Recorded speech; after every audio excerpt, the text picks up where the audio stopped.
Leituras do mês de agosto. Eu vou começar porque eu vou começar com um que eu não devo falar tanta coisa assim. Saotome Girl Hitakakusu. Ele é um mangá que ele foi publicado na Big Comic de 2016 2019, ele já acabou. Eu li cerca de 3 volumes dele. E ele é um mangá sobre uma menina, que ela é uma lutadora de boxe no colegial. E ela é muito boa. Muito, muito, muito boa. E ela é meio que estoica, muito tímida. E o mangá começa com ela falando que gosta de um menino. Um menininho baixinho, assim. Baixinho, mirradinho, que também faz parte do clube de boxe masculino, mas ele é bem ruim. Aí, por desavenças, eles começam a namorar, mas eles precisam manter segredo por algumas questões, né? Eu achei que ele ia ser um mangá, quando eu li, né? Eu peguei ele na tag de esportes. E aí eu achei que ele ia ser um mangá de esporte. Ele não é, isso já é uma coisa importante pra dizer. Ele não é. Ele é uma comédia romântica, e ele é uma daquelas comédias românticas que surgiram bastante, né, nessa época que ele saiu. Parecido um pouco com o... Ele parece um pouco com aquele Tomo-chan. Tomo-chan is a Girl, né? Da menina que também era Que é alta, muito masculina. meio mal encarada, que era muito masculina. Mas ele lembra mesmo o outro mangá da Makoto Ojiro, que é a autora do Insomniacs After School, que é o Fujiyama-san. Que a premissa é muito parecida, né? Uma menina que ela é muito boa no vôlei, ela se declara para um menino e o menino... Eles começam a namorar, mas o menino não quer meio que aceitar porque, enfim, questões. O maior problema dele é que ele é muito insosso, eu diria, sabe? Porque, por exemplo, até a ponto de comparação, o Tomo-chan, primeiro que, enfim, narrativas muito diferentes, né? O Tomo-chan era um mangá de uma página, não era um yonkoma, mas cada capítulo era uma página. Então ele tinha um foco muito maior nas comédias de punchline, né?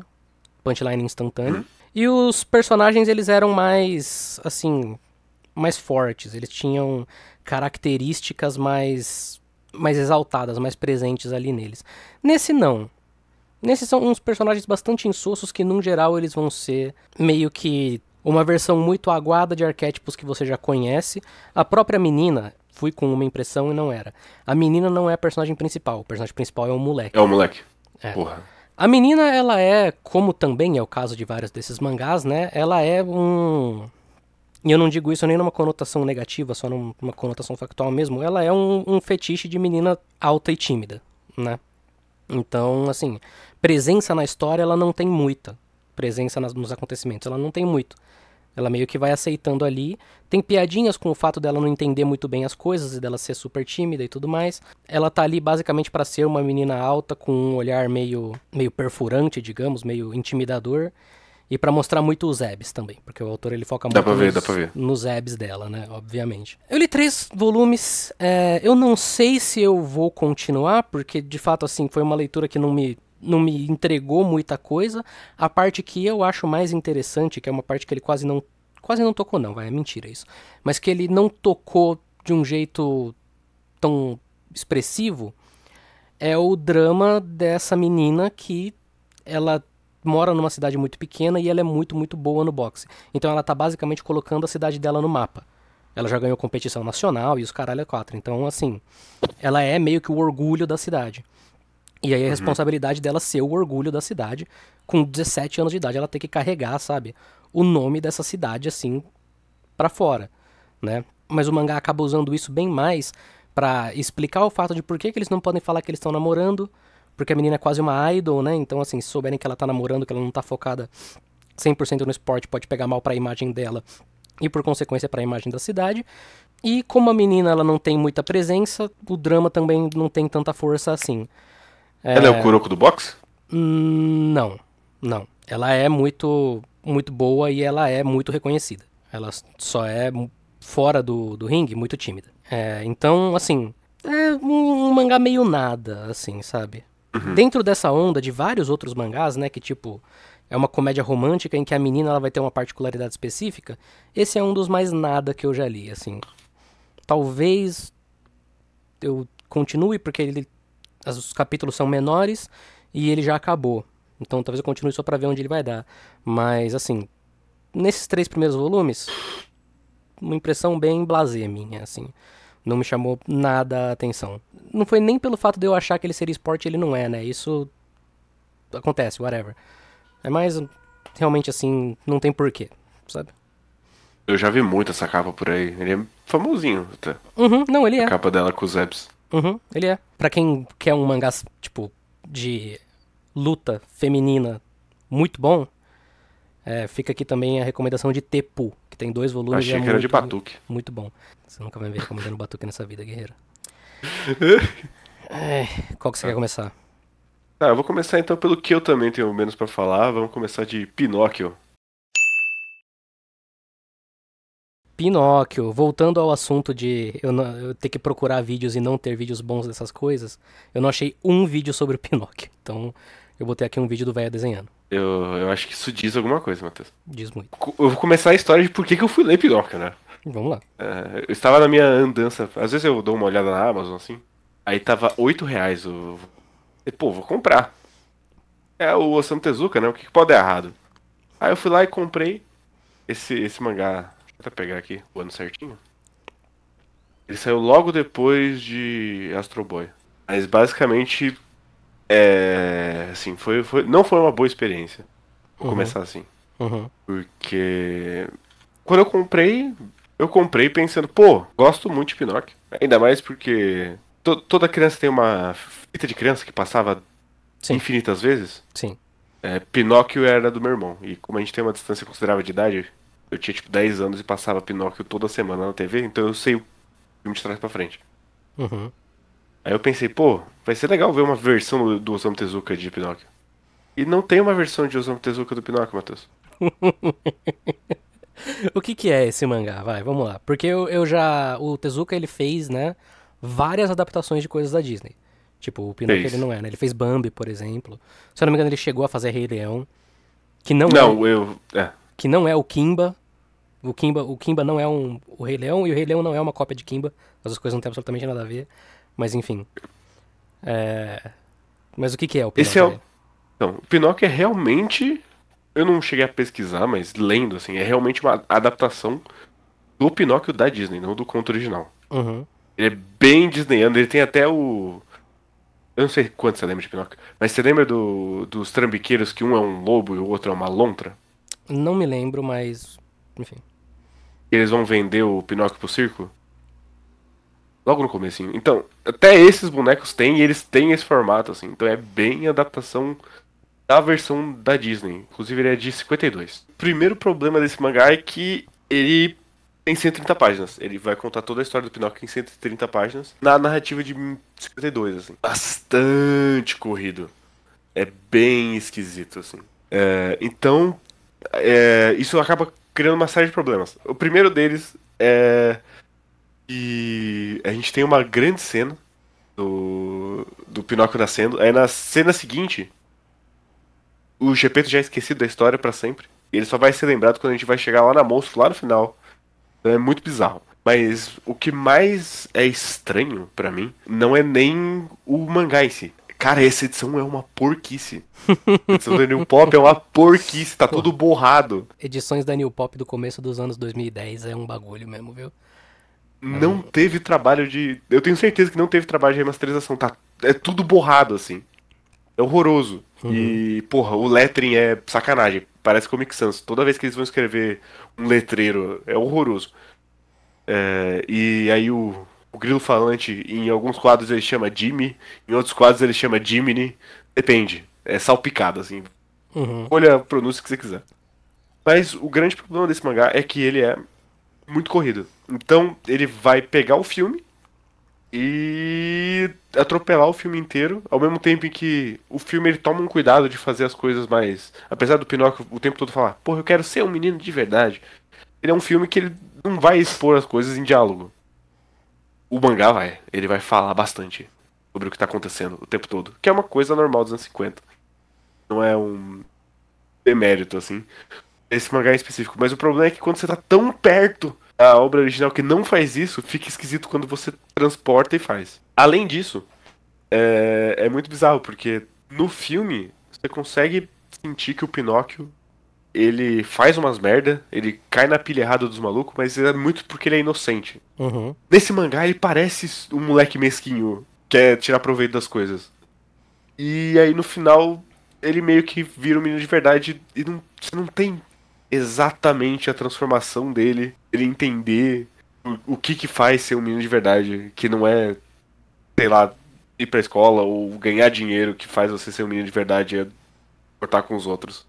Você não vê essa transformação, é muito estranho. Além disso, e aí é um problema, enfim, talvez seja o problema de que o filme faz isso muito bem, a baleia gigante. Baleia, né? É aterrorizante no filme. Nesse mangá, ela é muito foda-se. Ela aparece por 10 páginas e logo eles escapam e foda-se. Então, ele é um mangá que eu não tenho muito o que dizer. Eu não sei pra que alguém leria, sinceramente. E eu paguei R$ 10 e eu me arrependo porque a qualidade visual é horrorosa. Né? Tipo, no contexto, assim, até fazia sentido, considerando o Japão pós-guerra, eles importarem, né, histórias americanas em formato de mangá. E até o contexto de relançar ele, por exemplo, recentemente, não só pra ter, né, mais material do Tezuka aqui, mas também porque chama a atenção, né? Uma adaptação do Pinóquio, Disney, em mangá. Mas, assim, eu li algumas coisas do Tezuka no comecinho da carreira. Eu li aquele Ilha do Tesouro, né? Que também não era lá grandes coisas, não. Tezuka overrated, talvez, guerreiro? Você quer começar a puxar essa briga? Não quero, na verdade. Beleza, então. Não pelo... Talvez o começo de carreira dele seja. Mas aí também... Pô. Ele que fez, né? Então, ele que inventou o bagulho, né? Aí não tem muito o que fazer. Isso, Ilha do Tesouro, o filme da Disney. Não é bom, vocês... São a maior mentira que as pessoas se contam. Fingir que esse filme é bom, esse filme é horrível. Esse filme é bem chato. Mas então é esse de Pinóquio? É isso. Tá. Acho bizarro que eles trouxeram Pinóquio e não trouxeram, sei lá, o Lost World, que é muito mais relevante da mesma época, mas enfim. Licença. Trouxeram Crime e Castigo, porra. Dostoiévski, pô. Mas então vamos lá. Meu segundo mangá é o Real, do Inoue. Olha aí. Porque, obviamente, né? A gente foi assistir o filme do Slandunk, né? Vamos. Filme bom para um caralho, inclusive. Reforço aqui que se você tiver a chance de ver o filme, veja. Não precisa ter lido Slandunk. Acho até que funciona melhor se você não leu. E aí, depois que você vê o filme, você fica com aquela vontade monstra de ler mais coisas do Inoue, né? Eu tô relendo Slandunk, por exemplo. Então, se eu tivesse Slandunk, eu teria lido Slandunk. Mas não existe Slandunk em qualidade boa na internet, então eu fui pra Real. Real é um mangá que eu comecei a ler 12, 13 anos atrás. Eu comecei a ler bem quando eu comecei a ler mangás. Eu tinha lido Slandunk, amei Slandunk, fui ler o Real, porque, né, mesmo autor. E aí eu li naquela época, conforme ele foi lançando coisas no meio do caminho, eu fui lendo, né, mas assim, as coisas super espaçadas, porque sendo um mangá do Inoue, ele lança um volume quando ele quer. Uhum. E essa foi a primeira vez, desde aquela época que eu comecei, que eu sentei pra ler. Né, vamos ler esse negócio. Eu li 60 capítulos de Real até agora. O Inoue, ele é um desses autores que, obviamente, né, ele tem o status absolutamente lendário dele. O Slandunk é o mangá mais vendido da história do Japão, se você contar todas as edições. É um mangá revolucionário, não só pro gênero, mas pra indústria. E principalmente, né, nos nossos círculos aqui, fica com essa impressão de que o Inoue, ele, né, ele é bom, mas pô, existe outros mangakas, ou Inoue, Miura e o Yukimura, né, são os 3 únicos autores de seinen, entre muitas aspas. Eu sei o nome, exato. Então. Porra, Matheus, mas como é que você diz isso do autor de Buzzer Beater? Então, né, Chameleon Jail. Tá maluco? Mas a verdade é uma só. Que é que o Inoue, ele é um quadrinista único, assim. Ele é um cara, um autor, um contador de histórias que são pouquíssimos que chegam no nível dele. O Real, ele é lançado depois que ele termina Slandunk e depois que ele já começou Vagabond. E ele é, de certa forma, uma continuação das ideias do Slandunk, fora das amarras do gênero, né?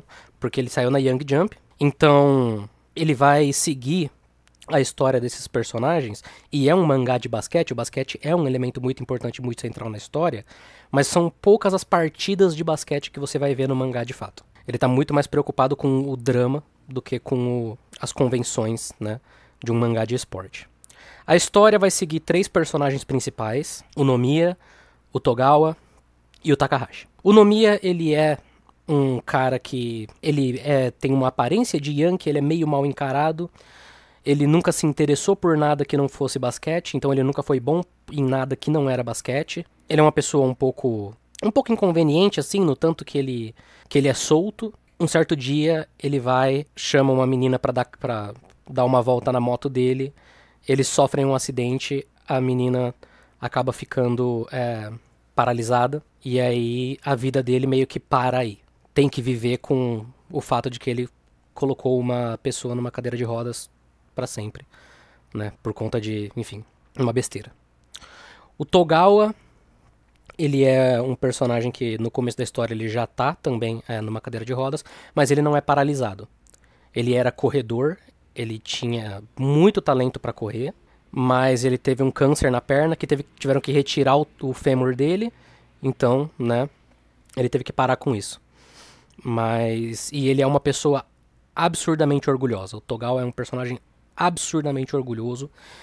Então, o fato dele ter que depender dos outros para fazer coisas é o ponto central do drama dele. E o Takahashi, que é um personagem absolutamente, no começo pelo menos, absolutamente desagradável, é uma pessoa muito desagradável. Ele é absolutamente talentoso em tudo que ele faz. Capitão do time de basquete, bonito, muito popular, faz bullying com todo mundo porque ele pode, todo mundo segue ele. Também sofre um acidente e acaba ficando paralisado. O que vai pegar nessas coisas é o estilo narrativo ultranaturalista do Inoue, que é de a gente acompanhar esses personagens e o Inoue fazer o mínimo de julgamento em cima deles. O Inoue vai mostrar eles como eles são, fazendo coisas boas e fazendo coisas ruins, mas o mangá em si não vai condenar nenhum deles. Ele até desafia você por não condenar, né? Por exemplo, o Nomiya. O Nomiya, ele tem essa história de que a vida dele parou porque ele colocou a menina na cadeira de rodas e ele continua visitando ela, apesar dela não querer ter relação nenhuma com ele. O que é uma coisa natural. O cara colocou ela na cadeira de rodas, mas enfim, ele sente a necessidade de se fazer lá presente por uma questão egoísta, né? Dele buscar alguma afirmação para com ela, né? De que, na verdade, ele não destruiu a vida dela, né? Enfim, de que ela ainda consegue ser feliz mesmo assim e que o que ele acha que ele fez não foi exatamente isso. Ela nunca dá essa afirmação pra ele, né? Como ela não é obrigada. Mas, enfim, ele continua se metendo. Tem um dado momento que ele chega e eles estão, né? Ele tira uma carta de motorista, que é uma coisa que ele nunca tinha conseguido fazer, ele tira e ele dá uma carona pra ela de novo, né? Que é pra meio que exorcizar esse demônio dele. Aí ele tá lá dando a carona dele no carro, eles começam a falar, eles começam a discutir e ele fala pra ela, tipo, meu, você pode me odiar, eu de certa forma te odeio também. Você é um lembrete vivo do que eu fiz, você é um lembrete vivo do trauma que eu causei, da dor que eu causei pra uma pessoa. Então, assim, nessa nossa relação você não é a única pessoa que sofre. O que é, obviamente, uma coisa terrível de se fazer. Terrível de você se dizer pra pessoa, né? Mas é uma coisa que vem, assim, é um sentimento que vem de um lugar muito humano. E dentro da construção do personagem do Nomiya, é uma coisa que você para e você fala, porra, eu sei que você é assim. Você precisa ser assim, né? É um mangá que ele te prende na rotina desses personagens, nos pensamentos desses personagens de um jeito tão forte. Cada pequeno momento deles é uma explosão. Cada pequeno momento pra frente e pra trás é uma pequena explosão. E são personagens muito bons. Muito, muito bons. O Nomiya, ele tem aquele charme do Sakuragi, né? Dele ser meio Yankee, dele não ter muita noção, né? Do que fazer, de, né, como chegar nas pessoas, enfim. Ele é meio invasivo, ele é meio impulsivo. Mas é uma pessoa com um coração muito bom. O Togawa é um personagem meio que do outro lado. Ele é muito, muito, muito bom. Ele é uma pessoa que ele fica na dele, ele fica muito quieto, mas ele tem esse orgulho latente dele que impede ele de realmente se relacionar com as pessoas do jeito que ele gostaria. O primeiro drama dele é que ele bateu no cara do time de basquete dele, basquete de cadeira de rodas, porque o cara, ele meio que, eles estavam num jogo e o cara meio que falou, tipo, cara, a gente não tá aqui pra jogar, sabe? A gente tá aqui pra ser uma afirmação da felicidade das pessoas que estão vendo que, olha só, né, eles estão na cadeira de rodas. Até cadeirante consegue. Até cadeirante consegue, né, não sei o quê. E o Togawa fica puto e ele bate no cara, sabe? Porque boa parte do personagem do Togawa é isso também. É afirmar o quão é possível você fazer um personagem que vá além de um aspecto de uma deficiência. O Togawa, a deficiência dele pro personagem dele é o que menos importa. É um ponto no drama dele ser muito orgulhoso, mas ele precisar depender de outras pessoas. Tem uma menina que é uma amiga de infância dele, que desde que ele fica, que ele tem que, né, retirar o osso da perna, ele acaba dependendo muito dela. Ela fica lá para ajudar ele, e ele odeia isso. E aí parte do personagem dele é aceitar que as pessoas estão lá para fazer bem para ele, e ele não precisa fazer tudo sozinho. Ao mesmo tempo, no time de basquete dele, é ele aceitar que ele não precisa ser o cara que vai carregar esse time nas costas. Sabe? De que ele pode confiar nas outras pessoas também. E é um caminho muito bonito de se ver. Tem um flashback dele, né? Que vai contando como ele chegou no ponto em que ele chegou, a relação que ele tinha com a mãe, a relação que ele tinha com o pai, o que aconteceu com ele depois que ele teve que fazer a cirurgia para retirar a perna, e os passos que ele foi dando para se reerguer, né? Porque depois que ele tirou a perna, ele ficou muito deprimido, obviamente. Ele, né? Ele era o astro do time de corrida e aí do nada tiraram isso dele e, né? As coisas que ele passou, amigos que ele fez que ajudaram ele a chegar onde ele tá. Ao mesmo tempo, também é visto meio que como uma coisa, um ponto, eu não vou dizer negativo, mas um ponto não tão saudável dele, o fato de que ele coloca em si responsabilidades de pessoas que vieram atrás dele, que antecederam ele. Tem 2 personagens que jogavam no time de basquete que ele joga. E aí ele sente que ele precisa continuar esse legado do time, porque um deles está morrendo. Tá muito pouco tempo de vida. E aí ele coloca nas costas dele que ele precisa ser o cara que vai levar esse time para um estrelato nacional, para ele poder chegar lá e falar, não, quem me colocou aqui foi o cara lá, né? É visto como uma coisa não muito saudável a maneira como ele aborda isso, a maneira como ele coloca isso à frente de todas as preocupações dele. Mas, num geral, assim, o Togawa eu diria que ele é o personagem mais fácil de você se ligar nesse mangá, porque ele tem um drama muito forte, porque ele é uma pessoa muito tranquila, ele tem um flashback muito emocionante e ele é o personagem que a gente vai ver mais em ação, de fato, fazendo coisas. Porque o Nomiya, ele apesar de ser um personagem mais carismático, ele também é um personagem que o drama dele é que ele tá parado na vida. Então boa parte do Nomiya é ele circulando aí entre treinar os caras do basquete, ou ir pra algum lugar pra encontrar com um amigo, ou lidar com o trauma dele com a menina. O Togawa não, o Togawa ele tem uma direção certa. E aí tem o Takahashi, que ele tem, primeiro de tudo, a história mais dramática, né? O arco do Takahashi é o arco mais naturalmente engajante. Porque é o cara que tinha tudo e do nada ele se vê, né, paralisado e ele precisa recuperar, né, o orgulho dele e aceitar a condição em que ele tá. Como eu disse, o Takahashi ele é um personagem absolutamente desgostável no começo. Ele é um personagem absolutamente antipático. É um personagem feito pra gente sentir asco dele mesmo. Porque ele tirou o Nomiya do time de basquete, depois ele começou a fazer bullying com todos os caras do time de basquete que eram amigos do Nomiya. Ele, assim, é um babaca. Quando ele sofre o acidente, a gente vai acompanhando muito lentamente o processo mental e o processo físico dele, para ir se, primeiro, aceitando e, segundo, compreendendo que a vida dele ainda pode continuar.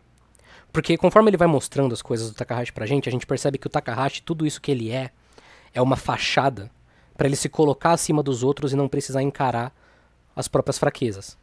Quando ele não tá mais acima dos outros, inclusive o Inoue representa isso visualmente muito bem, porque tem vários planos que é tipo um POV dele com todo mundo em volta da cama e todo mundo acima dele, né? Quase sufocando ele assim. É aí que o personagem dele cai, quebra. E ele como pessoa quebra. E ele precisa se reformar. Tem uma outra metáfora também que tem a ver com o pai dele, que é um artesão de argila, né? Que o pai dele fala, a argila quando ela tá assim, nesse estado, ela pode ser qualquer coisa. Se você decidir que a argila é uma coisa e ela quebrar, ela não é mais nada. Mas então em qual estado você tá? E é assim... É louco, porque o Inoue ele faz a pergunta pra gente no sentido, tá... Porque o primeiro impulso, né? O Takahashi ele tá nessa situação porque ele se colocou nessa situação. Ele roubou uma bicicleta, saiu correndo e bateu, né? É muito fácil você julgar e falar, não, beleza, parabéns, você mereceu. Filho da puta, né? Ele vai passando por tanta coisa, ele vai passando por tanta angústia dentro dele, que você fica meio tipo, porra... Tudo bem que o cara era um babaca, tudo bem que ele se colocou nessa situação, mas porra... Ele merece isso, ele merece a minha antipatia. E eu não sei se é a resposta que o Inoue dá, é a maneira como eu interpreto. Ele não dá uma resposta do tipo sim, ele merece. Mas o que ele responde é... O Takahashi ele é menos humano por ele estar nessa situação. Ele sendo tão humano quanto ele era antes, só com uma... Agora com uma deficiência. Por que você não vai julgar ele? Por que você não vai julgar as ações que ele fez? Sabe? Ao mesmo tempo, veja de onde ele vem e pra onde ele vai a partir de agora. É só isso que eu te peço. Porque o Takahashi ele continua sendo uma pessoa desagradável quando ele tá no hospital, né? E desagradável para além das questões que você poderia considerar de tipo, não, o estado mental dele tá meio instável e tudo mais. Ele é bastante desagradável ainda assim. Tem um menininho que fica do lado dele que ele começa a berrar falando, não sei o que, quem não anda nem é gente, esse tipo de coisa, com o menino ali do lado. Ou a mãe dele e a namorada dele, que são pessoas que estão lá com ele consistentemente, tentando ajudar ele. Ele é absolutamente maldoso com elas. Mas ao mesmo tempo, cara, é impossível você não torcer por ele. E o Inoue entende que existe uma coisa dentro de todo mundo, dentro de todo o ser humano, que é você torcer por uma pessoa que tá por baixo. E o Takahashi, ele tá absolutamente por baixo aqui. Então, de novo, lentamente, ele vai mostrando pequenos sinais de avanço do Takahashi. Mínimos. E não são sinais de avanço definitivos, porque uma pessoa não tem sinais de avanço definitivos.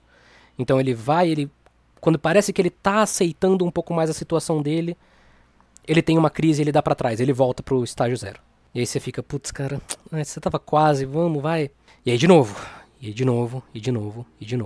Até que chega um momento lá pro... Eu não vou lembrar exatamente qual os pontos do capítulo, mas enfim. Chega uma hora que você tá tão investido nesse personagem, tão investido nele, que é tão mais doloroso quando ele dá essas recaídas pra trás, quando ele não consegue ir pra frente do jeito que ele quer ir pra frente. Porque você sabe que ele quer ir pra frente. Ele vive falando, eu não sirvo mais pra nada, eu não presto, minha vida acabou, não tem mais o que eu fazer da minha vida.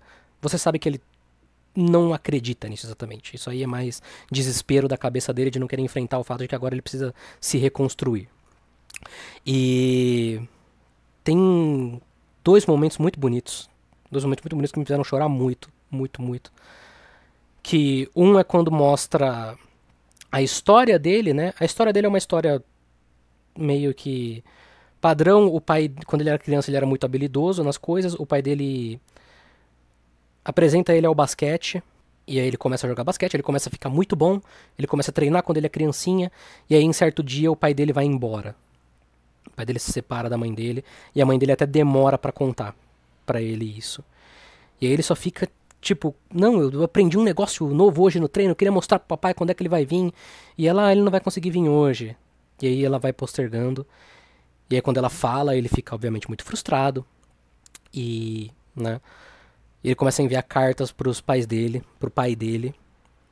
E em uma das cartas ele fala, tipo, tem tanta coisa que eu quero te mostrar, mas o que eu mais quero te mostrar sou eu. É como eu evoluí, é como eu tô hoje. sabe? Eu queria muito que você visse como eu tô jogando agora e como, né, eu cresci desde a última vez que a gente se viu.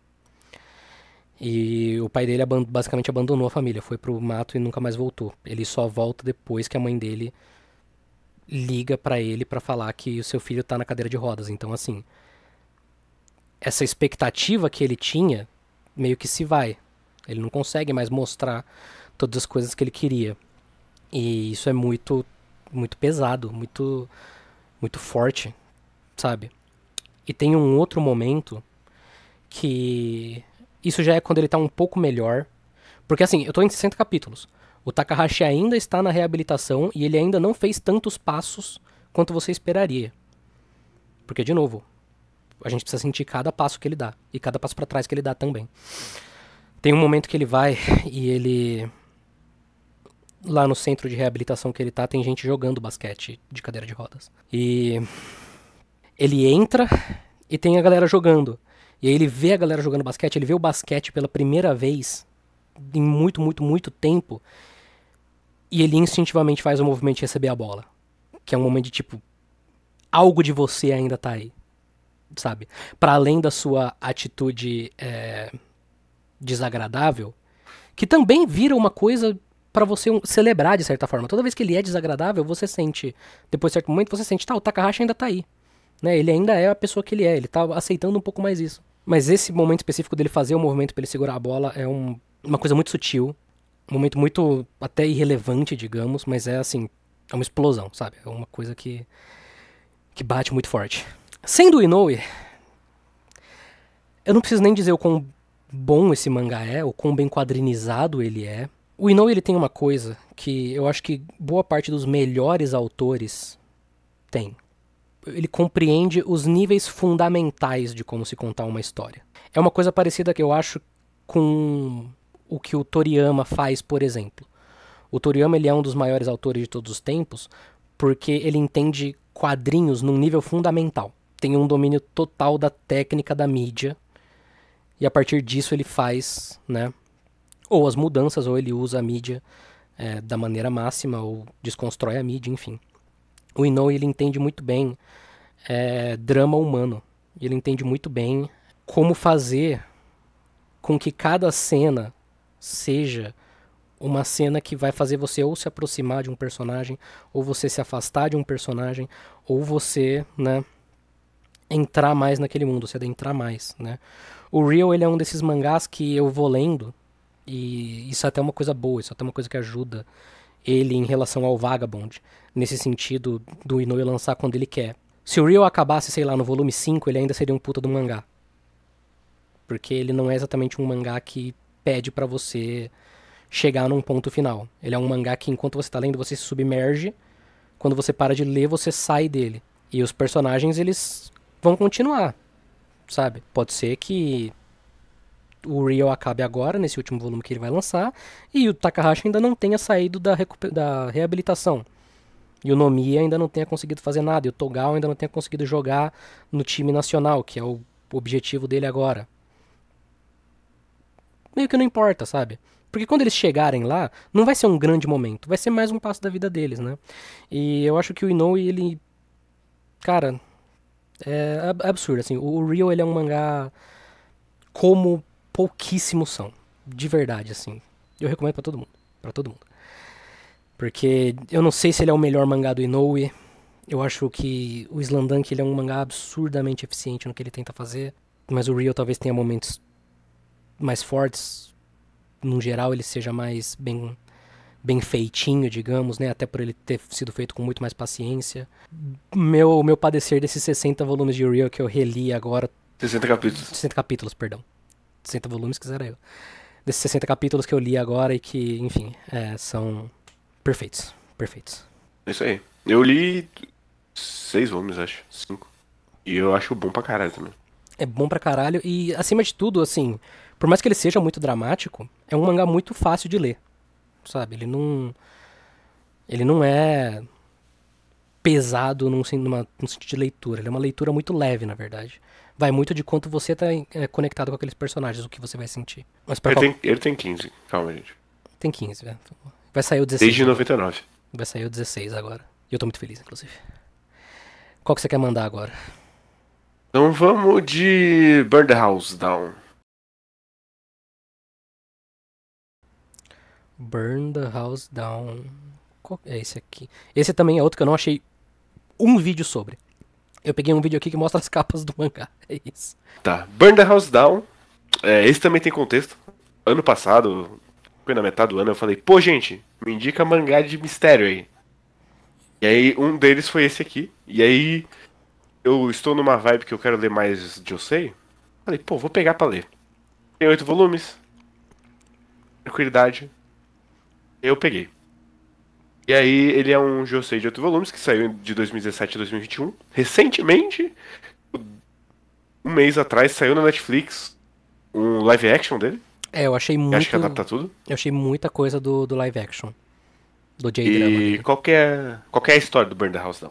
Basicamente tem essa família, que é uma família, que é a família Miterai, que é a família tradicional japonesa. Então, o pai é médico, e ele é médico daqueles que tem a clínicazinha do lado de casa, que é uma clínica que já tá na família há gerações. E é a família Doriana, todo mundo é muito feliz. Uhum. Exceto que em dado momento a casa pega fogo. Caralho, a casa pegou fogo e tal. E aí isso faz o casamento do senhor médico com a mãe da protagonista, que é a Shizuka Yamauchi, desandar completamente. Eles terminam e ele casa com a melhor amiga da ex-mulher, que é a Makiko Mitarai. E aí 15 anos se passam, agora a Shizuka está com 25 anos, ela é uma dona de casa, uma empregada no caso, e ela vai se passar de outra pessoa pra entrar na casa e investigar o que foi o acidente que causou o fogo. Porque saiu na época que a culpa foi da mãe dela que foi descuidada, mas ela nunca acreditou nisso. Ela sempre achou que a melhor amiga que tinha tacado fogo na casa. Uhum. Esse mangá é um novelão, assim. Ele é vários momentos de carona e dramalhão e investigação. E eu vou começar dizendo que eu gostei bastante, assim.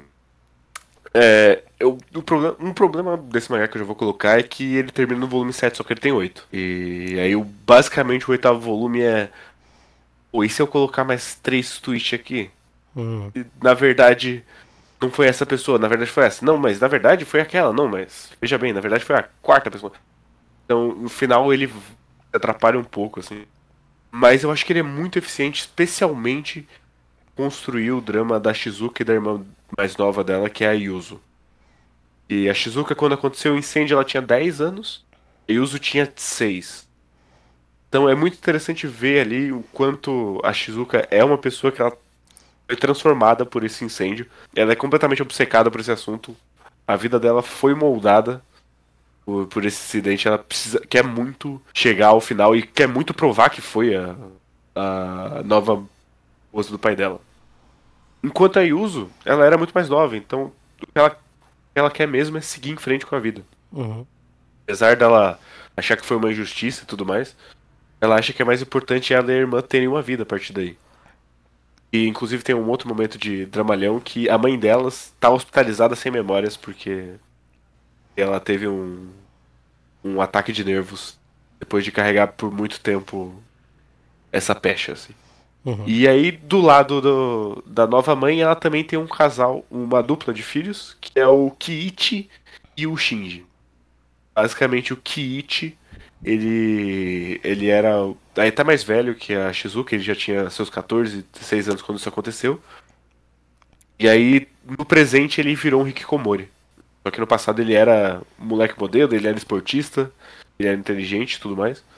Enquanto o Shinji, que é o mais novo, que tem a mesma idade da Shizuka, no passado ele era um moleque meio burrinho e no presente ele tá estudando pra assumir a clínica do pai. Que agora é pai dele, porque ele assumiu com uma Malicuia. Então eu gosto muito de como vai desenvolvendo, assim, como ele vai entrelaçando. É muito drama, é muito encontros e desencontros dessa Tóquio que tem 3 ruas, assim. Entendi. E outra coisa que é muito. Eu gosto muito da a visão que a autora traz, assim, dessa família perfeita tradicional, que na verdade é uma série de mentiras, porque todo mundo se odeia. Então, a Makiko, que assumiu, ela virou influencer, e ela é uma influencer de dona de casa. Só que na verdade ela não cuida da casa dela, ela não faz nada, ela paga os outros pra manter a aparência de mulher perfeita. Uhum. Eu acho que se tem um problema nesse tratamento assim desse mangá, é que ele meio que exclui a figura do pai.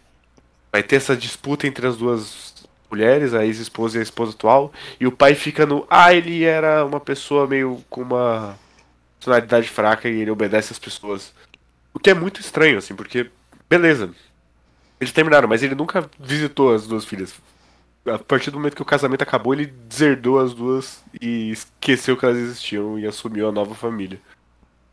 Mas a história meio que perdoa, porque, coitado, ele é muito fraco. Eu acho isso meio bizarro, assim. E a outra coisa que eu acho estranha é realmente o que o final ele vai se enrolar em quem é que fez. Quem afinal tacou fogo nessa casa? Aconteceu um fogo nessa casa de verdade ou foi um acidente?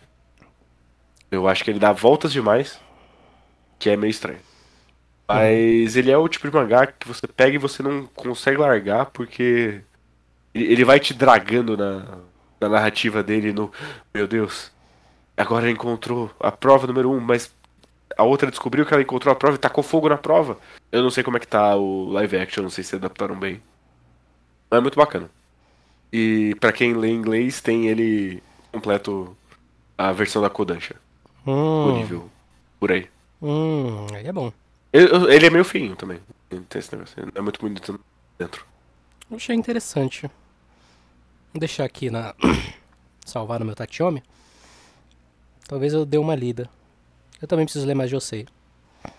É relevante, né? Parar de ler Makoto Yukimura, Takeki Inoue e o Miura. É todo de seinen. Leia um Joseizinho.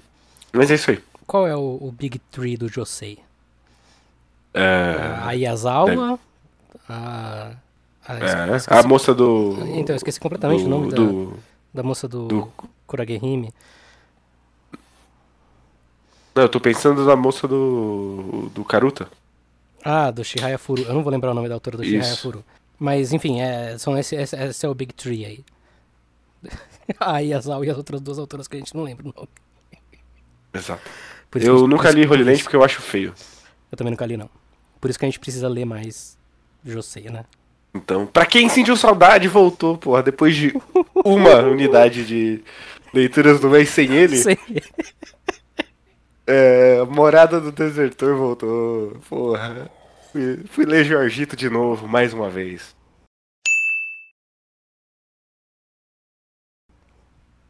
E, pra quem não conhece, Morada do Desertor, ele basicamente é mais um volume da coletânea do Masterclass. Esse é o volume que tem basicamente todos os contos dele de começo de carreira, sem ser o Tomie, que foi o primeiro conto. E o Uhum. Tomie, o segundo conto, né? Que também é dessa época. Muito obrigado, Helena Demarque. Muito obrigado. Ela veio pro Jorgito, hein? Uhum. E basicamente é importante, eu acho que é importante destacar, assim. Algum desses contos é desinteressante? Não. Mas metade deles é ruim. Tá. Por quê? Porque é realmente o Junjito mais verde que você consegue ele, assim. Então, por exemplo, o primeiro conto dele, que chama Biohouse, e o conceito é muito interessante. É basicamente um maluco bizarro que ele come coisas bizarras. E o tesão dele é que ele quer que as pessoas tomem o sangue dele. Pessoas bonitas tomem sangue dele. Compreensível.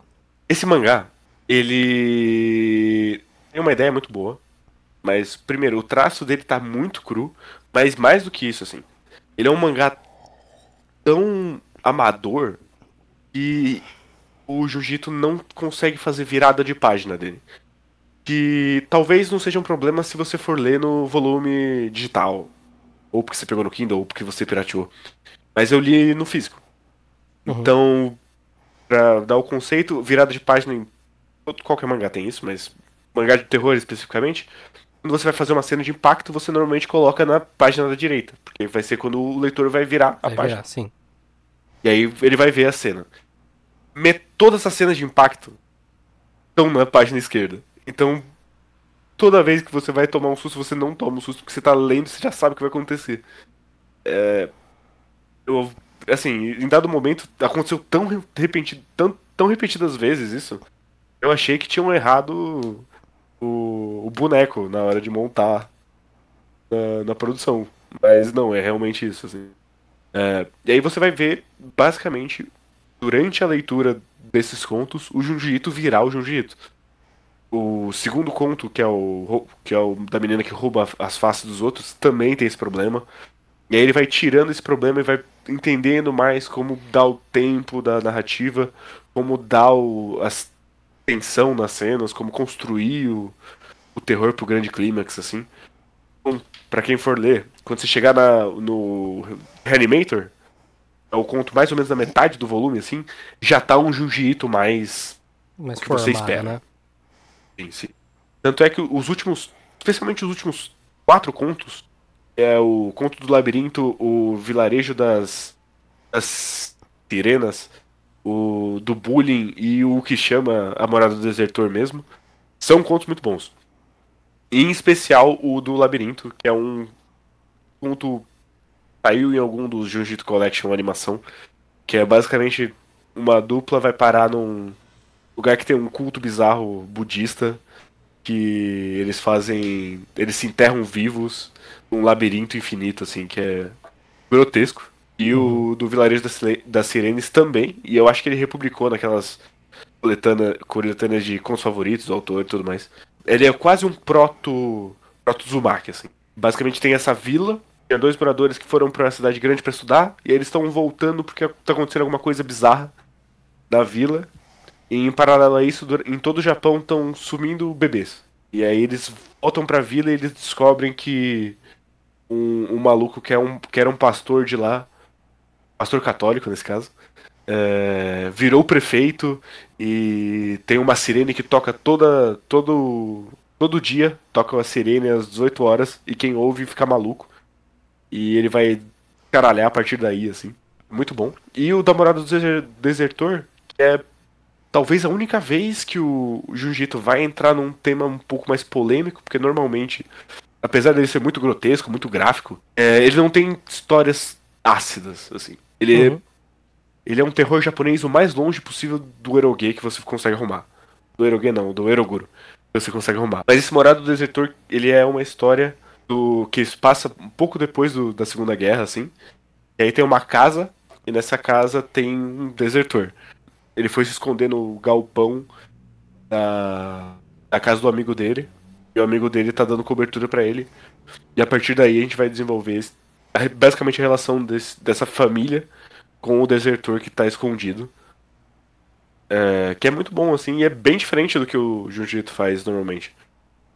Então, pra quem eu indico o desertor, eu indico pra 2 tipos de pessoas. Se você é fã do Jiu-Jitsu, né? Porque é sempre legal ver como essas pessoas começam, pelo menos eu me interesso. Uhum. Eu gosto de ler, tipo, os primeiros one-shot do.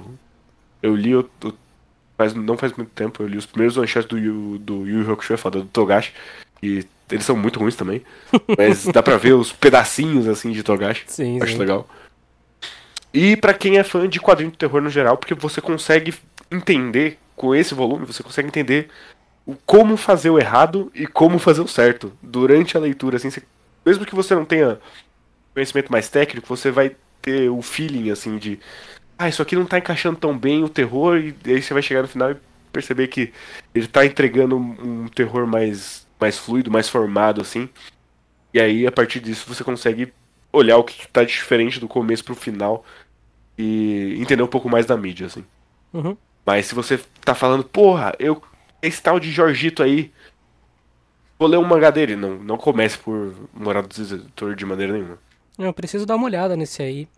Eu gosto das coletâneas do Junji Ito, porque, como você disse, assim, nunca vai ter um desinteressante, né? Pode ter vários ruins. Desinteressante mesmo, quase nunca você vai achar uma história do Junji Ito. Esse foi publicado no Brasil, né? Foi. Tá. Eu li o brasileiro. Brazilians. Comentário aí, Junji Ito nunca mais tentou fazer mangá longo depois. O mangá mais longo do Junji Ito veio É depois do o. Uzumaki, que é Sim. um que é do Rasputin, eu acho, né? Isso, é uma biografia do Uma Rasputin. biografia do Rasputin, que não tem absolutamente nada a ver com as outras coisas que ele fez. Eu nunca Não. li, mas é o mangá mais longo dele. Tem 8 volumes. Uhum, É bem maior que todo o resto. sim. Porque Mas de eu. resto, ele fez os outros mangás de um volume completo. Porque normalmente ele faz coletânea. Uhum, Ele fez o Sensor é um volume, a Sala de Aula que Derreteu é um volume também. é. Que são O assim. Liminal Zone também. É que são volumes que são histórias ligadas, mas em grande parte são, tipo, 10 capítulos. O primeiro e o último vão ligar, do meio vai ser basicamente. Mas sim, ele não é só one shot também, não. Ele faz bastante coisa, o Diário dos Gatos também, né? Sim, também. Então é isso. Pra quem tava querendo ouvir uns comentários sobre o Junji Ito, que vocês estavam com saudade, do Guerreiro falando sobre Junji Ito todo o programa, voltamos. Voltamos. Mês que vem tem de novo, que eu tenho alguns pra ler. Beleza. Tem que ter, tem que ter. Até porque, né? Junji Ito é sempre bom. É verdade. Tem o No Longer Human também, sim, né? Aí já é uma adaptação direta. Mas então vamos lá, eu vou falar de Jujutsu agora. Mas eu vou falar até o final do arco de Shibuya. E eu vou falar com spoilers. Que eu me vi obrigado a ler, porque, né? Por que, Matheus? Porque começou agora a segunda temporada. Galera fala pra caralho. Eu sei que o arco de Shibuya, ele é um arco que todo mundo que leu fala que é tipo um arco gigantesco assim, né? Um arco de peso mesmo desse mangá. E eu não queria spoiler. Eu já não consigo fugir de spoiler de Jujutsu quando ele não tá passando no anime. Eu sei de tanta coisa que acontece de Jujutsu depois, porque ninguém cala a boca naquela bosta daquele grupo que a gente tem. Então, assim, Sim. eu falei, vamos ler, pelo menos até o final desse arco, pra eu poder, né, ficar livre disso aí talvez até acompanhar o anime semanalmente aqui com o pessoal.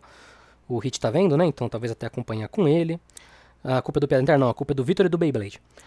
E. Sim. Sim. Que inclusive já tenho até opinião sobre o Jujutsu atualmente. Tá muito bom. Porque eles não param de reclamar que tá ruim, então tá muito bom. Matheus. Eu sei, eu sei que não tá. Eu sei que não tá. Não, eu ia dizer que a luta atual tá boa, porra. A luta tá boa? Tá boa, tá boa. Ah, tá. Essa é uma opinião impopular, tá? Sim, eu imagino. Então, né, eu tinha visto o anime do Jujutsu, tinha visto a primeira temporada. E eu gostei. Achei bacana, achei eficiente, Battle Shonen, show! Mas eu decidi reler desde o começo, né? Não li o Zero, isso já é importante, isso é uma coisa que eu vou ter que falar, inclusive. Eu não li o Zero. Eu devia ter lido o Zero, mas eu não li. Devia. É estranho, né, eu ler o Jujutsu, porque, assim, o anime, ele dá um trabalho de arredondar as coisas, né? O mangá, ele já é muito mais grosseiro na escrita dele, eu diria. O Gege, ele é um autor que eu acho que ele é puramente intelectual. O que eu quero dizer? Ele é puramente cerebral. Tudo que ele faz é muito calculado. E eu acho que a narrativa dele... Obviamente muita gente compara ele com o Togashi, né? Eu acho que o ponto de comparação dele com o Togashi é esse. Os dois são autores muito cerebrais. Eles pegam pra fazer algo, eles vão fazer com toda a frieza do mundo. Eu acho que isso faz com que o Jujutsu seja um Battle Shonen interessante, ao mesmo tempo que traz algumas coisas, algumas estranhezas e alguns deméritos, né? Pra mim, pelo menos. Eu acho que, por exemplo, raramente os momentos emocionantes funcionam.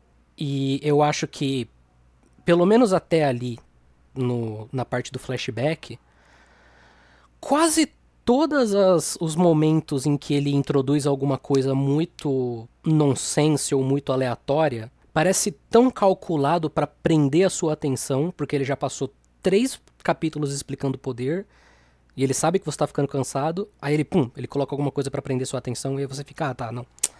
Vamos lá, né? Deu uma quebra aqui, ok. Por exemplo, no arco do Interclasse, né? Que tem um momento que o velho pega uma guitarra. Que é uma página do velho pegando a guitarra. Ele vai usar isso pra alguma coisa? Não, mas é uma imagem forte que te prendeu ali. Eu acho eficiente, mas ao mesmo tempo me parece calculado demais. Então, eu quase nunca consigo me empolgar com esses momentos, né?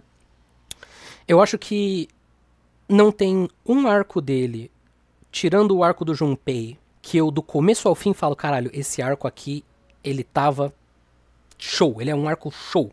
O do Junpei eu acho muito bom, muito, muito bom. Todos os outros, eu acho que eles têm altos e baixos, e aí vai depender do arco quais, né? Se os altos deles são tão altos e os baixos são tão baixos. Shibuya, por exemplo, pra mim de fato é o melhor arco desse mangá. Não é um arco que eu acho consistente, mas ele tem altos muito, muito altos, né? E aí... Porque o Jujutsu é um mangá de momentos, pra mim. Então, como o Shibuya tem muito mais momentos, eu acabo achando ele, de fato, o melhor arco. Isso dificulta pra mim também um pouco eu enxergar os personagens como algo além de ferramentas. Tem alguns que eu consigo enxergar, e tem outros que pra mim realmente só estão ali porque, enfim, claramente o Gege tá vendo eles como peças. Isso não tem problema. Só vai realmente interferir se eu precisar, né? Se o mangá exigir que eu tenha alguma conexão com esses personagens. No geral, não. Essas pontas não funcionam. O flashback, pra mim, ele é meio bom e meio qualquer coisa, justamente porque eu não consigo me ligar com a menina. Eu acho a menina muito interessante, eu acho o papel dela na história muito interessante. Eu não consigo me ligar muito com ela. Então toda a parte com ela, pra mim, ok.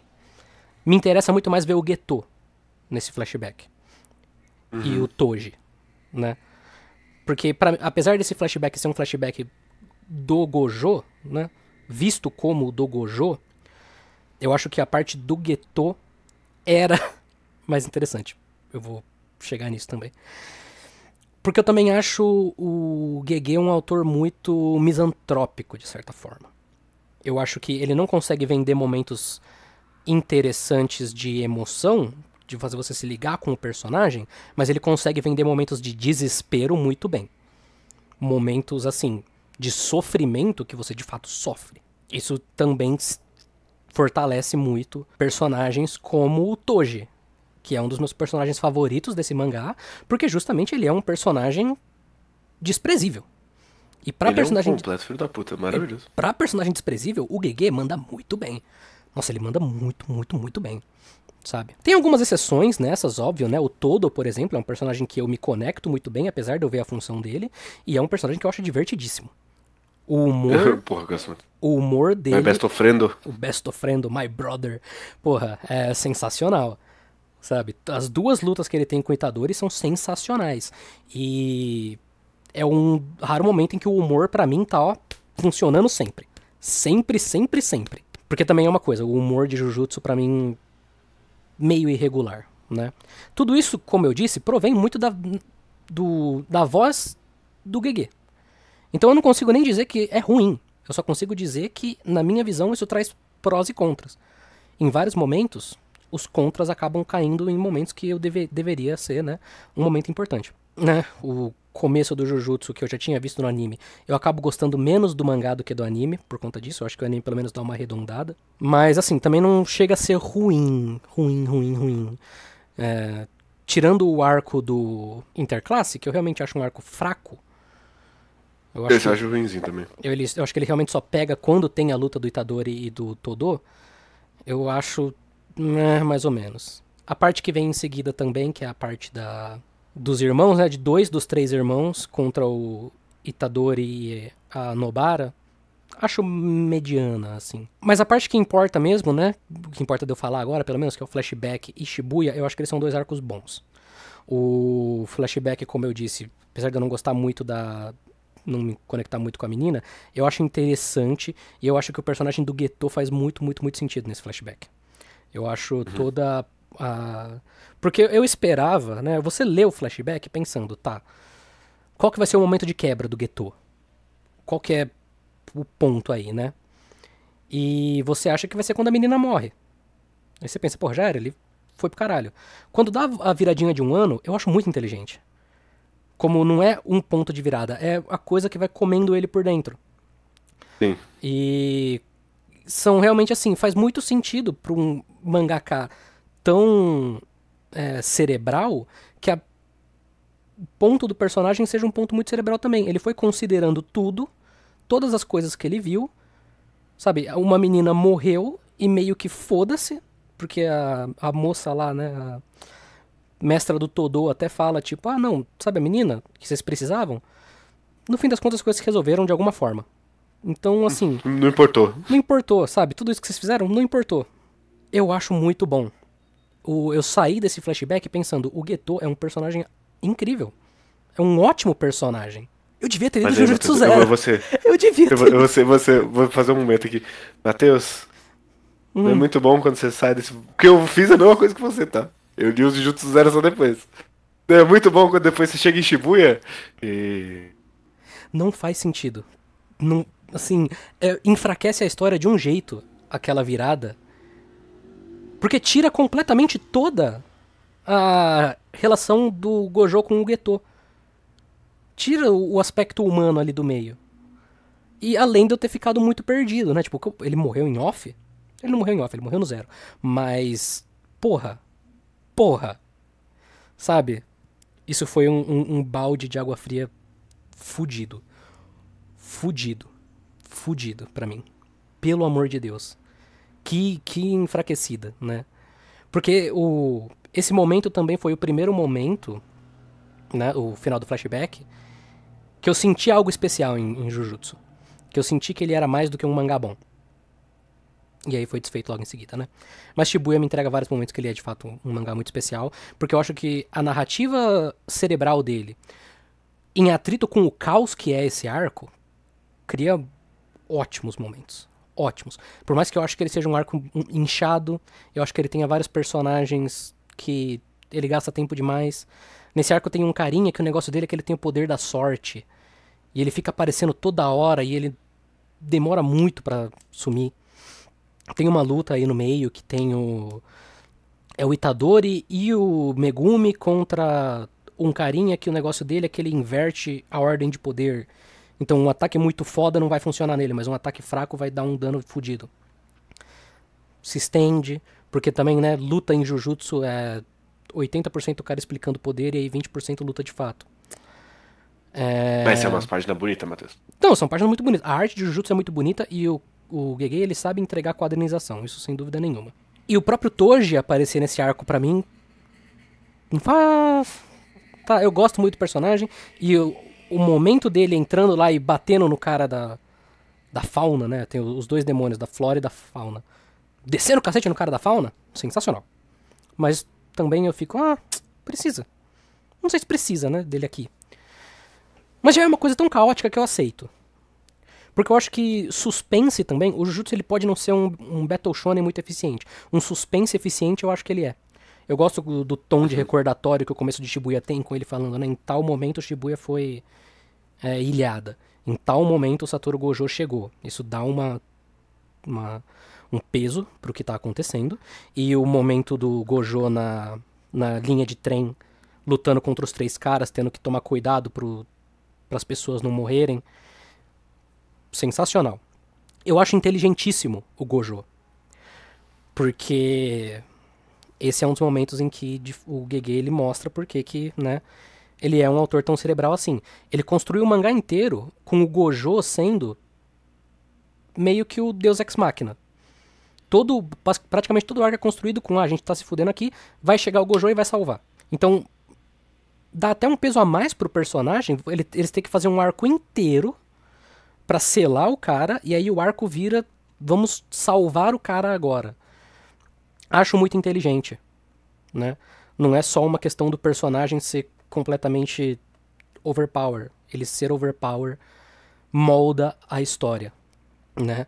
Por mais que o Gojo como personagem seja muito carismático, mas não muito interessante, ele como presença, eu acho muito interessante. E, assim, eu poderia listar uns 3 ou 4 momentos de Shibuya aqui que eu acho que são, assim, momentos absolutamente memoráveis, sabe? O meu momento favorito, que cai muito naquela da misantropia do Gege, é o Sukuna. Quando o Sukuna ele usa... Esse momento é muito bom. O Sukuna ele usa o poder dele que cria aquela cratera gigante no meio de Shibuya. E aí ele troca com o Itadori só pro Itadori ver o que ele acabou de fazer, é sensacional. É um puta de um momento bom.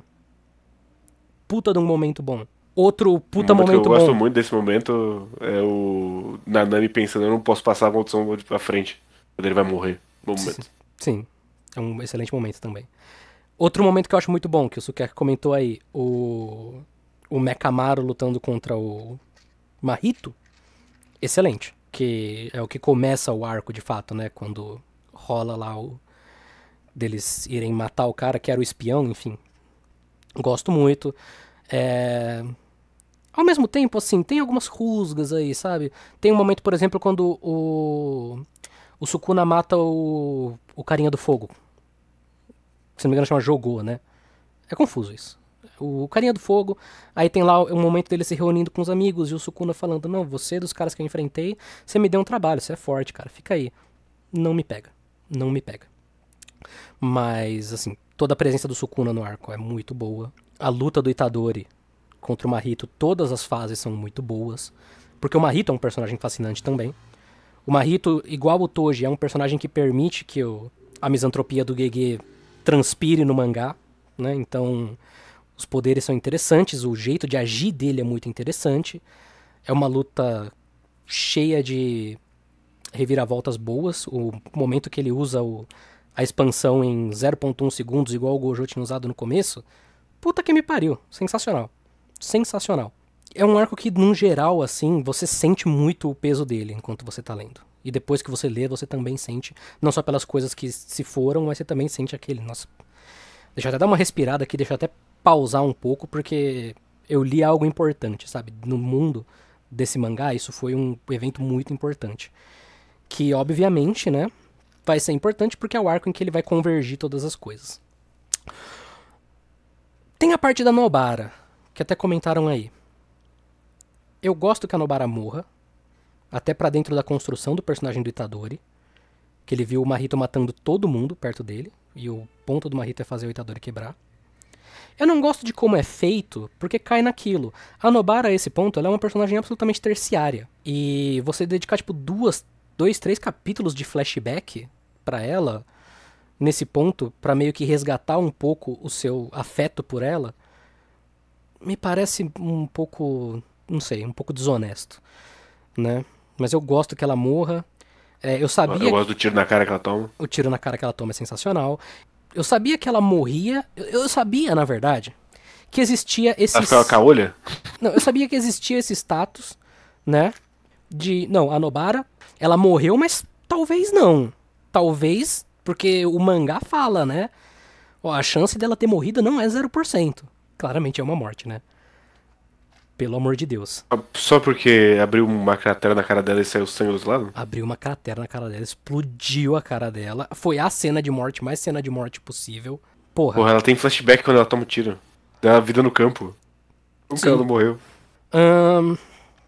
E assim, eu acho só que realmente o arco ele se perde no final, quando tem toda aquela expansão, né, de que o Geto de agora, na verdade, é o Jujutsu nazista, o pior dos Jujutsus, que ele tá aí pra fazer muitos experimentos e não sei o que, e agora ele vai trazer todo mundo pra lutar, os maiores magos de todos, porque, enfim, foda-se.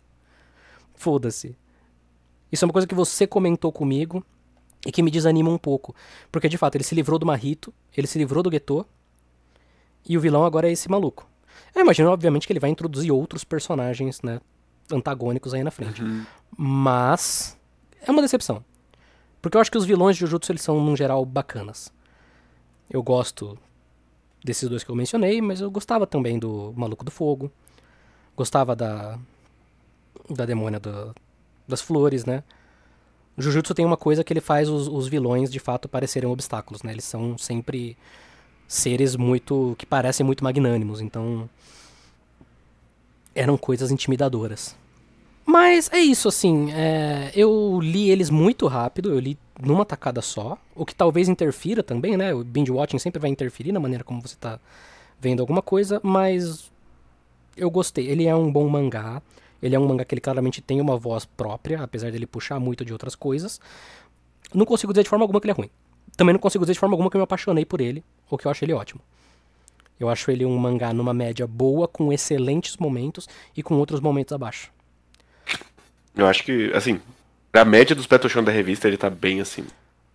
Assim, mas até aí eu não leio mais todo o Battle Shonen que sai, sabe? Então, Não, mas eu tô falando dos que importam, não dos de 15 capítulos. sim, talvez. Mas aí talvez a média não seja tão boa. Isso sim. O Jujutsu num vácuo, assim, pra mim é bom, é um bom mangá. E eu vou continuar lendo. Eu vou continuar lendo, porque é interessante, sabe? Ele me entrega coisas que um Battle Shonen geralmente, num geral, assim, costuma não me entregar. Então, talvez seja o meu lado de... Eu quero ver umas maldades. O Gege sabe me entregar É umas bom, maldades. ele entrega umas maldades. O Gege sabe me entregar umas maldades. Então, E algumas só porque sim, o que é melhor ainda. sim. Então é isso. Eu quero ver o arco animado, eu provavelmente vou assistir. E eu preciso ler o Zero. Eu vou ler o Zero. Precisa. Pode ver o filme também, se não quiser ler. Eu devo ler porque é mais rápido, mas eu não sei se já... O Hit, se não me engano, vai ver o filme. Se eu tiver disponível no dia, talvez eu até veja com ele. Pois é, eu tive esse momento também. Porque, assim, eles mencionam muito Yuta no meio do mangá, né? E aí sempre que eles mencionam, eles falam, ó, lê o Zero. Então, vou pegar pra... Talvez dê uma elucidada.